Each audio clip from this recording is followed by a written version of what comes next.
Do people actually need a lawyer, or can they just do it themselves? I mean, you can do it yourself. It's available to you. You can represent yourself. It's called Latin pro se. You represent yourself, theoretically your own attorney. But I would tell you that that is most definitely not the route you want to go. Why would you say that? Because you don't know what you're doing, to be honest with you. I mean, let's just focus, forget the legal aspect of it. Let's just focus on the sheer, like, step-by-step process. Do you know where to go file? No. Do you know what documents you need? You do not.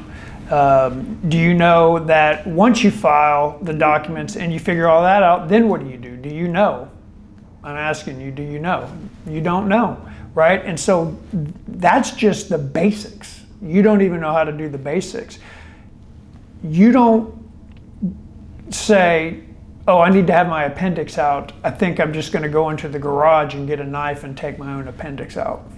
But that's not the same thing. It is the same thing.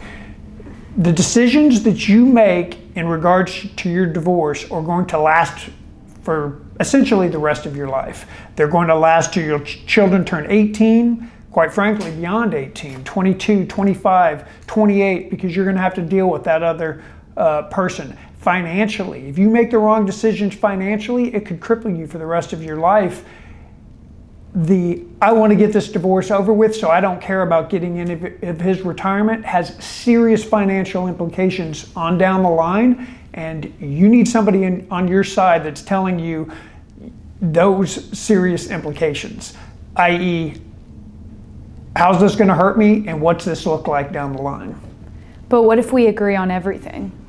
Totally fine. I 100% support reaching agreements, but again, I've said it before, and I'll say it again, you don't know what you don't know, all right?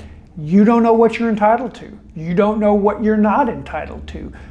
Maybe your spouse does know what you're entitled to, and they don't want you to figure out what you're entitled to. Maybe they've already talked to a lawyer. Maybe they had a lawyer prepare the paperwork that they want you to sign. What was in those meetings? Ooh, don't tell her that she's entitled to get half of your retirement. Don't tell her that she's entitled, don't tell him that he's, entitled to get your pension payments, right? They don't want you to know things. You don't know what you don't know. So until somebody pulls the curtains back and shows you all of these things that you could be missing and giving up on, you lose. That's what attorneys are for. That's why you hire an attorney. It's a small investment that can save you, number one, tons of hassle. Number two, protect your interests long into the future. So what does an agreed divorce actually cost then? So I'll tell you, they're significantly cheaper than a contested divorce, obviously. There's a few versions of it.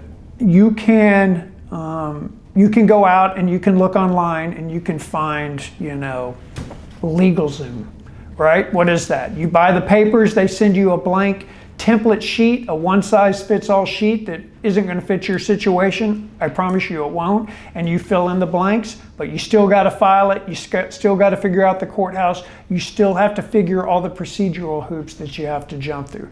Then you have the other version where it's theoretically an attorney's office, but you pay them some ridiculously cheap fee. They have some, legal assistant or somebody create the documents for you. They send you the documents. They don't tell you anything. You just approve them. They file them.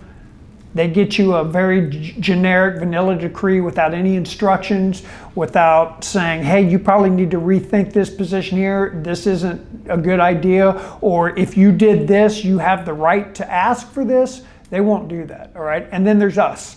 So our versions are a little bit more expensive, but you get an attorney with it. Meaning when we're doing your decree of divorce and we're reviewing it to make sure it reflects your agreement, we're going to be looking in there. We're going to be saying, all right, you told us you had all this property. Why are you giving this up? Why are you saying, I want to walk away. I just want this to be over. I don't want any of their retirement.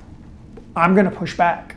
I'm going to say, why? Why do you want to do that? Because here's what you're giving up, and I'm going to lay it out. And then I'm going to say, well, what if we did this instead? Or what if you proposed this instead? So at the end of the day, am I going to crash and burn your agreement and put you into a contested divorce? I am not. But what I am going to do is I'm going to put your options in front of you, so at least you get to make the best decisions possible for you.